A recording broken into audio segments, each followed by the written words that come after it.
Good morning, good afternoon, good evening, wherever you're at in the world, and welcome to Hotel Moments. Today we're joined by Tyler. Tyler, if you'd like to introduce yourself, sir.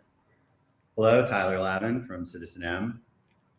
Should I Well, go? welcome. Yeah, Tyler, tell us a little about citizenM. Yeah. So citizenM, if you're not aware, is a Dutch hotel company. Our origins are rather unique compared to a lot of our competitors. Our founder is a former fashion designer, Ratan Chadha. He founded a brand called Mex, which was a fast fashion company similar to a Zara or an H&M.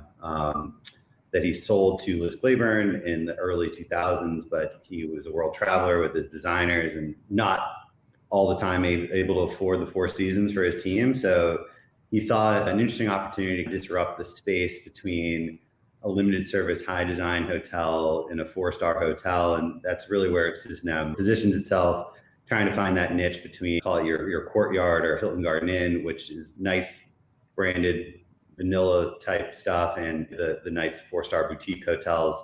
We're able to accomplish that with a 180 square foot room. And then we put a lot of that square footage into an oversized lobby that becomes what we call our living room. And it's, we opened our first one in 2008, and we'll talk about some of the things that are happening for us this year. But we're now in the mid 20s and hotels open worldwide. And I think part of this conversation is going to be our excitement for continuing to open hotels. Yeah, no, that's perfect. Yeah, so your focus, of course, is in the development side of things. So I guess tell us, what does this have in the pipeline? We are a unique bird in this industry where we are buying dirt and developing citizenM's ground up. A lot of times in Europe, it's not necessarily dirt because the cities are a lot older than they are here in the United States. So we're converting office buildings and or historic structures. But the main thing is we own all our real estate generally, which is very different from the rest of the industry where you have a brand and a manager and an asset manager, and we're vertically integrated versus most of our competitors have a bifurcated ownership. So that creates a lot different perspective, both going in and out of COVID in terms of how aggressive we want to be. And candidly, a lot of these hotel openings were sourced well before COVID started. So it's not like we planned to open these hotels like in the middle of the pandemic. For sure. And how has that influenced? Starting with looking at the pipeline side of it, with the pandemic going, have you seen a decline in interest of starting this idea of building a hotel in the future? Or have you seen that people are still continuing the interest and demand and the pipeline's so robust? Yeah, so there's two things I can comment on that. One, from a supply side, you're going to definitely see a really soft period, similar to past recessions, but probably worse than we've ever seen in terms of new starts. Yeah. There's a number of reasons why banks just don't want to lend on it. That still is barely thawing on ground up construction financing. Two, the fundamentals look terrible. You're looking at a 3-year recovery still for a lot of markets. And then construction costs haven't abated. Usually you find construction costs slowly following the trend. They usually trail 6 to 12 months because contractors and subs start to get nervous that they don't have anything in the pipeline. That's when they start to get competitive. Yeah. That price relief has not occurred. So you're not going to see a lot of ground up construction unless someone has just the right cost of capital and or finds just that right spot that makes sense. Each city has different fundamentals these days. So that's also a factor in where we're looking, where we can find successful ground up, sort of successful in terms of on paper, where the IRR makes sense for us to continue doing that. The other part of the industry that is crazy is you have a lot of money chasing existing assets, looking for that distressed asset. So I think maybe in the first 2 months of the pandemic, you could get a deal. I think an example of that would be the Hotel Hutton down in Nashville that was under contract for called $400 a key. They got essentially a 25% discount to close right at the beginning of the pandemic. They did I don't know how much they put into it, not much, and they're going to come back out to market this year at $450 a key, and they probably get that for the hotel. So you're seeing a frothy kind of asset valuation on existing, which is just because there's just a lot of money chasing deals. So we thought maybe we would have some opportunities to convert some interesting independent hotels, and those opportunities just aren't really materializing. Yeah, it's interesting too, because to your point, is the market itself. I think it's, lack of better words, kind of gangbusters right now when it comes to the acquisition market. You look at, I think CoStar had did a report here last month or so, just talking about how much volume is being done in transactions. You look at the per key price, and I think it was well over 700 for a residence in over in Hawaii, $700 a key. You look at some of the scale of deals being done. Highgate, of course, Highgate and Colony acquired their portfolio there that they just almost grew. I think it was at 40 to 60 properties, something like that, for just select service. In general, that area and that market itself is such a good fit. And to your point, look at the Hill Garden Inn or the courtyards for your comp set there, is that you're in a semi quasi full service, going after the business travelers, going after the travelers who are looking for a little bit different, but you're also at the same token at the boutique level. Where you're focused on the boutique market and able to provide a more unique experience, which I think is in itself a huge factor. Yeah, citizenM, we only have 5 open, one there in Seattle with you. We're in Boston right now at our hotel that opened in September 2019. Then we have the 2 in New York and 1 in DC. There's just so many people that never really experienced a citizenM. It's so different when you go in. I try and describe it to people, but you really have to go and experience it. But our hotel, we probably have the highest design hotel in the industry. There's obviously going to be, the Faena in Miami and Independence that like really go above and beyond. But from just a pure brand, we probably put the most thought into our front of house design. We spend probably more on art than 10 courtyards combined. Those type of things you don't really you can't really experience that on the internet. You have to like see it.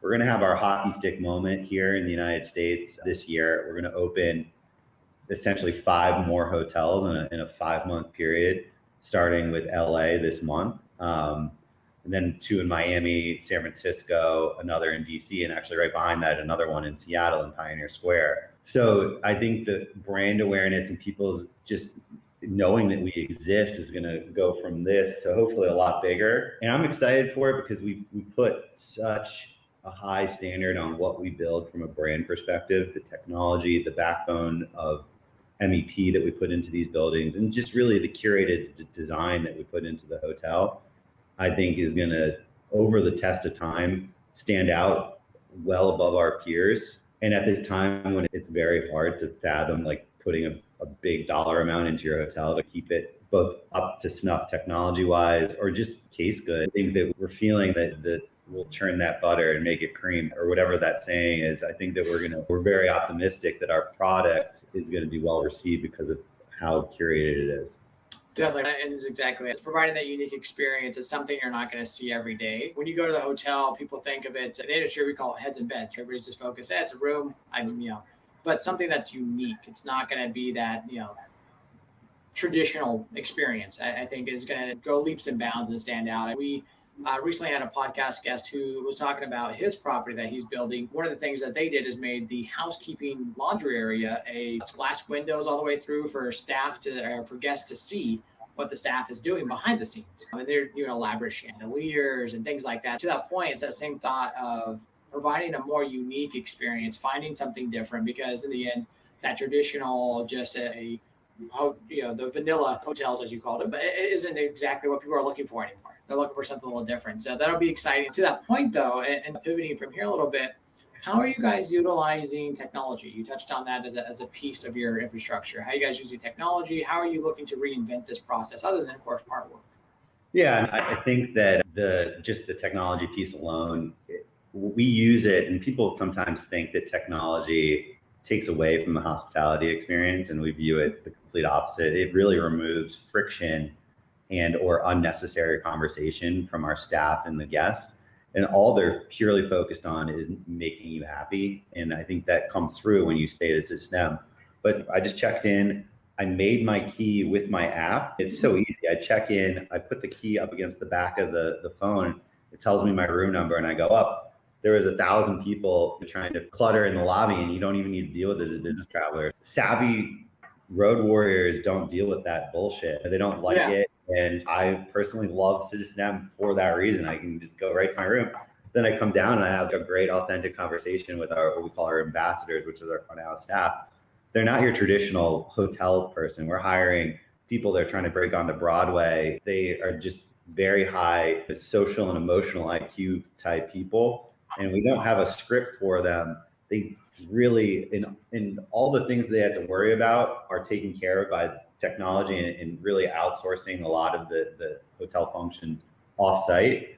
So they're really just operating. We operate a 250 key hotel here in Boston. Actually, it's 272 to be exact, with 7 people. And it feels like it's fully staffed. I mean, we outsource the housekeeping, so they're not necessarily citizenM employees, but certainly when in an environment where staffing is really hard, us being able to pay a much higher premium to these ambassadors keeps us staffed. Yeah, and I was going to say, actually, was going to ask about that and how the technology either supports the labor challenges or how you guys do get around it, because that's one of the biggest hot topics in the industry is how do you bring in labor? How do you retain the labor that you have and keep those managers who have survived the pandemic and been there to support through the entire process, keep them engaged, keep them happy? Yeah, no, I think that for too long, hotels have mistreated their staff and underpaid them. And the day has come where they no longer can do that. And I think people have gotten a taste for a new outlook on life, and they may not want to work 12 hours, 7 days a week to make ends meet. And I think they're willing to take trade-offs. So for us, we've always paid a premium. We're a Dutch company. It's a bit of a European mentality in trying to really make it a living wage. So we've always paid, call it 25% premium to market. We've always seen it as a great investment because we have much less turnover than your traditional hotel. Our staff are happy, young, friendly people. We are trying to encourage them to not necessarily stay here, but it's one of those things where I think that we realize the talented people that we hire, eventually they're going to move on. Is a meritocracy in our industry. Yeah.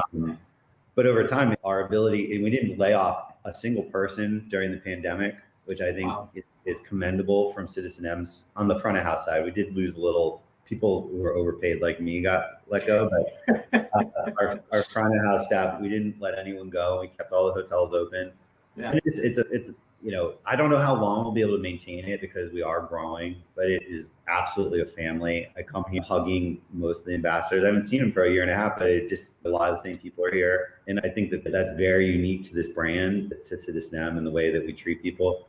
If you're an ambassador here, you can stay anywhere in the world for free, unlimited. We give perks like that I think for the people that want to travel a lot and have that flexibility in their life, this is a pretty tough place to be.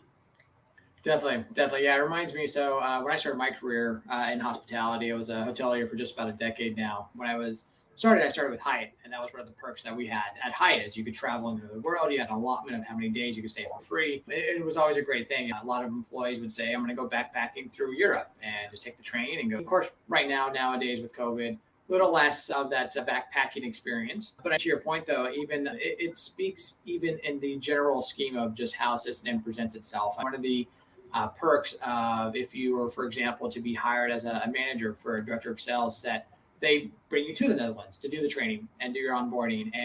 But that was all part of that conversation as the citizenM was opening in Seattle, as they were looking to hire new talent. That was one of the conversations that was being had, was that if you were to apply for the role, be accepted, you would actually go to the home office and be able to have that experience, which is in itself how it shows how much investment that companies willing to make in their talent when you're willing to fly them internationally just to get trained versus doing something that could be done virtually, or they could fly their trainer out instead and bring the trainer on property. So it just shows a lot of value and investment into the people that you've had.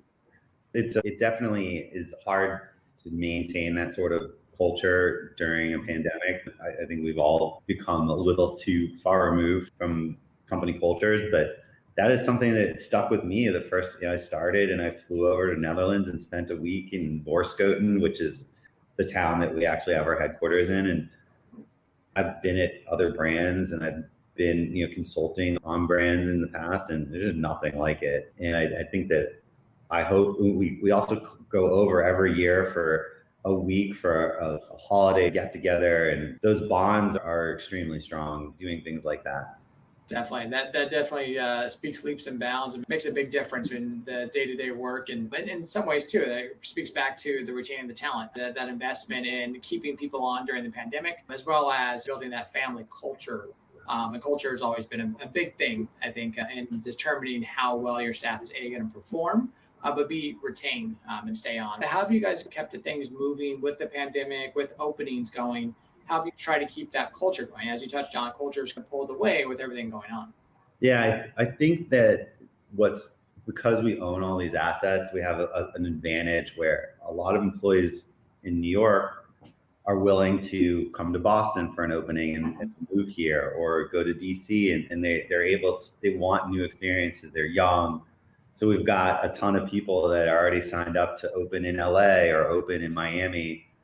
So we can import people who have been with citizenM for a period of time, and then we layer on the local staff. But it's a way for us to keep that culture going, where people who've been ambassadors for citizenM continue to grow with the company and open these new hotels. And frankly, it's needed in this environment because we just can't get the talent that we want to open these hotels fresh without anybody from outside of that necessarily market coming in. So it's vitally important for us to be able to do that as well. So we're a little fortunate in that sense. Plus, these hotels we can operate them with an understaffed scenario. It's not ideal. But because it's been a bit of a ramp up too, hotels are like going crazy right now in terms of occupancy. It's allowed us to pick people off here and there and continue to layer on the staffing without being at a critical level where we can't get the hotels open. Fortunate in that sense, but as the market continues to creep above that 50% occupancy, I think you're going to start to see an even more critical shortage of employees at most hotels. Yeah, definitely. Well, and I think that it speaks, and you can see the writing on the wall, as they say, in the sense that you look at New York, Boston, those markets themselves, when you look at the performance, they're not the leading markets. They're not Miami. They're not LA, where you're seeing those huge demands. That leisure demand in itself is really speaking volumes. Seattle, in its respect, has seen a little bit of an uptick more recently, but in the end, still not quite what it used to be. So yeah, it'll be interesting to see, to your point, as you get further down that road, as you get into those markets that have those higher occupancies, to see how everything flows and how everything goes from there. But to that point, what's your guys' take from the brand standpoint of recovery when it comes to business travel returning, for example? Or do you guys anticipate leisure demand is going to continue to see, or do you expect things to start waning as we're going into Q3, Q4? Yeah, I mean, so I was just at Alice, which is a lodging investment conference, which if people don't know about, it was usually in January in LA. It was in July this year. It was lightly attended. I'd say maybe 35 to 40% of its typical crowd. A lot of the guys in the Hamptons were like, I'm not flying to LA in July, I'm staying here. And there's probably people that just didn't want to travel because of COVID, and LA just reinstated its mask mandate. But I would say I'm a believer that conferences are going to take on a more critical component of travel going forward. There's so many people that I hadn't seen in New York, being based in New York for the longest time, that I saw at that conference. And I think with people more spread out and schedules a little bit looser, conferences are going to become more and more important in the future for really building those bonds. And the reality is, in any business, friendships and those personal bonds do make a huge difference. I mean, you get the first look on a deal. It is, in our industry especially, it is one of those things that you can't put a value on having that face-to-face interaction with people. So, like I said, I think that's going to be critical importance going forward. It's going to take time for that demand to bounce back. A lot of cities that have a convention center component are predicted to recover fully to 2019 levels in 2024, 2025. Leisure transient is obviously strong. I think it'll remain strong as you haven't even layered in international tourism yet. But that will also mean that some of our domestic tourism goes international. So it'll probably give and take. Business travel, we touched on this before we even talked. We've done a subscription for business travel. We've done a passport for leisure travel.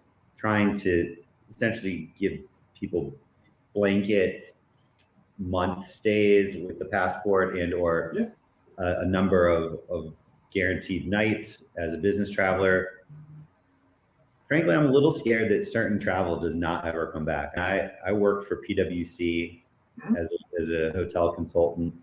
I went to Minneapolis for 4 months. There was zero reason for me to be there for 4 months. And I don't see how companies will.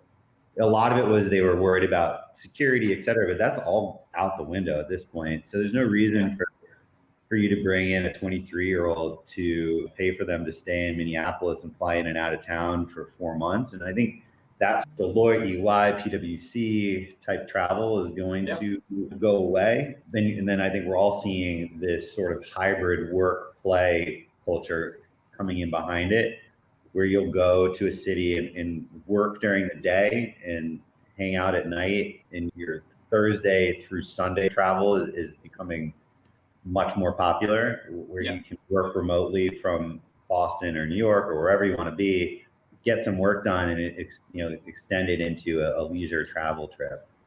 And so, definitely more bleisures happening for sure. Leisure, exactly. So it'll be interesting to see how it all plays out. I think you definitely have to think about the world differently in terms of how that Monday through Thursday is going to shape up. For sure. My natural instinct is to say, I hope that you're incorrect. And you're very, very, my background is in extended stay. So PwC, Ernst & Young, all of that was the project business we all went after and looked for, because that in itself is your base business. And that's really what you want to go after and have. But you're very right in the sense that I think the pandemic has really opened up the eyes of a lot of businesses, a lot of industries, where you say, we can really do a lot of what we do already remotely, securely, safe, and put in the right structures to make sure that happens. A lot of properties now, especially, there was some of that beforehand of making sure VPN access was there and making sure that people can get the hard lines into their rooms if they were there for an extended stay, where they needed security behind their infrastructure and not being able to be just on a Wi-Fi network, things like that, where there was some of that safety and security that was there. But now, more so, people are realizing that can still be done just from home, and more aspects, more levels they can open it up to. So it'd be interesting, to see how that affects, because there is that level of where people can be remote now. I mean, to your point, extend their stay and really focus on driving. Hey, I was here Monday through Wednesday, but now I can actually move my flight as well. The industry is letting you change things more often. Or cancel or pivot or whatever your stay was. So there's a lot of value there too, that you can just say, you know what, I'm enjoying this hotel. I'm actually going to stay a little longer and extend my stay. So there's a lot of value there too. So it'll be interesting to see, exactly to your point, how this pans out. But to your point, the corporate program you guys have, the global passport program that you and I were talking about beforehand, that launched for the pandemic, do you guys have more plans for more programs similar? Have you seen some traction from that program, those two programs there? Yeah, the passport, more traction than we were expecting. The passport being targeted at basically you pay a flat fee and you can stay unlimited in our hotels for a month. You have a little bit of fencing in the sense that you can't go one night. You have to stay for a week in each of the places. But beyond that, we've seen a lot of people who maybe they're in a transition period. In New York, a lot of people didn't have apartment. They gave it up. So they are staying with us for a month as they're trying to figure out where they're going to live. You also have people that aren't sure if they're going to have to be in the office as much. So they're doing these programs with us where they can stay with us when they are in the city. But if they're not, they're in their second home or wherever they are. They're at their parents' house. They're at the beach for the summer. A lot of people like that flexibility. It's not a huge number. So even if you stay 5 or 6 times, it feels like you're getting value when you can technically stay 30. So we've had to cap that program until we really have a bigger portfolio. And it tends to concentrate in certain hotels. So it's hard to yield in those hotels if you get too many passport customers blocking rooms. So it's a work in progress for us. The subscription model is predicated on this idea that there will be a bit of a hub and spoke for corporate headquarters, where people will not necessarily be all concentrated in the same place. They'll come back for a couple nights a month to check in at HQ, conduct meetings in person, whatever they need to do, but they're remote from their corporate office for a lot of that time. So we're trying to cater a program to people that are now going to live away from their home office, but still come back and stay close by for a couple nights to a couple weeks. And that one, until business travel comes back in earnest, I'm not sure how successful that's going to be. We've gotten some traction with it. There's been very little traction in business travel in general. So we don't know where that's going to go at this point. For sure. Well, yeah, and that program in some ways too, based on customer requests. So yeah, for sure. Yeah, in some ways that program is in ways in its infant versus the other one. In the end, having the ability to stay at any one of the properties anywhere in the world for, like you said, a week at a time to a month at a time, it gives you a lot of options on where you want to go and travel. And to your point, you can spend a couple of days in New York, you can go down to Boston as the portfolio is growing. You can go down to Miami, you can go to LA for a little while. If you're not locked into a apartment somewhere, a dwelling somewhere, wherever you can go anywhere. If you're working remote and you have the ability to work from wherever you're at in the world, you can go see, and back to your earlier point, have these experiences. You're experiencing new hotels, you're in new cities. You can go spend a month in one place, and in the end, you're always paying the same rate no matter where you're at. And as the world opens up, it gives you more options to travel as well. Because the critical moment when all the borders, it's so hard to just go even to Europe right now. And it went through a million loops. So once everything returns to some normalcy, it's an incredible value. We'll probably have to start to yield on it a little bit, because one of those things where as occupancy starts to climb, it's hard to justify that such a low rated customer. But for now, if you have that flexibility, it's an absolute steal. Yeah, for sure. I need to say that's one of those things that I think I have to try to get grandfathered in while I can before that program goes away. Tyler, we are nearing the end of our time here. Do you have any good takeaways for the team here back towards the idea of culture and retaining employees, outlook on the future? What words of advice could you leave for the listeners? Yeah, it's there's. I feel like every day we are on a new tangent of what we think is going to happen. I would say that the inflation on wages is here to stay. I think the way you treat your employees is going to be a real change for in terms of just the overall benefit package that you offer employees to retain that talent is here to stay. And so you're either going to have to get super efficient in your operating model, which we've always been a super efficient operating model to absorb those cost increases, or you're going to have to, or there's going to be a ton of inflation on rates and occupancy, and it's going to weed out hotels, and a bunch aren't going to make it. There's an underlying distress. This is going to be the second worst year operating ever after 2020. Yeah. It's not sustainable in terms of like how many hotels are operating at such thin margins that the banks are no longer letting you kick the can. So you're going to start to see a lot of things turn over in the next 6 to 12 months. And people are going to figure out how to survive in this new wage inflated, treat your employees better type of culture. And it will certainly weed out some of the weaker links. I view citizenM and the way we're sticking our head down and continuing to open these hotels, and we're actually continuing to buy property around the world. If anyone's seen Forrest Gump, where he buys a shrimp boat and the hurricane hits, and he's like the only shrimp boat that survives, and he comes back to port. And I think that there is going to be a bit of that. There's going to be some of these ships that don't survive, and ones that make it to the other end with high quality, good culture, et cetera, are going to thrive.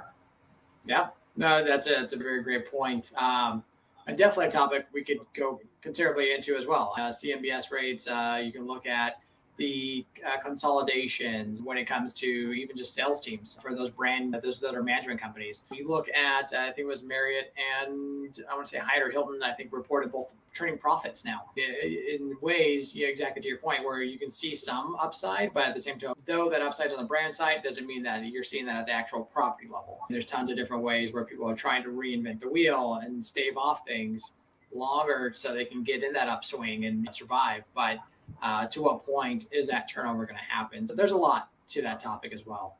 Yeah, Marriott and Hilton are lucky that they don't own any real estate, so they're just taking revenues off of top line. Exactly to your point. You guys you're out there digging, building new. Sonesta as a prime example too, where they are ownership of majority of their portfolio until now. Where now, of course, they're franchising and having that with the Red Line acquisition. It'll be interesting to see how their brand also continues to recover. An easy one to watch. We really want to see what hospitality is doing, and you can watch Sonesta and see from an owner and manager standpoint what that value is looking like. But yeah, it's an interesting time for our industry. To your point, it'll be interesting to see how 2021 shapes up. I mean, we're through August, so we're nearing the end of the stretch here, and we're trending the right direction. So hopefully we'll continue. Yeah, hopefully the fall is not as disrupted by Delta variant as it looks like it might be. I think we were all cautiously optimistic that it was going to be some return to normalcy this fall. It's going to be interesting to see just how the fall plays out. Definitely. If not, we've had a great summer. So we'll can at least hold on to that piece of it. Tyler, again, appreciate your time today, sir, and sharing about citizenM, about your guys' culture there within the company, of course, as well as what you guys have going on and what's in the pipeline. So a lot of great things happening there. Definitely appreciate your time and you joining us. The free-flowing conversation that we just went with it. I like it. It's a good form. So perfect. Thank you again, and we'll hope to see you again next time. Yeah, anytime. Take care. Bye. Thank you for listening to the Hotel Moment podcast. For more information, visit gomoment.com/podcast.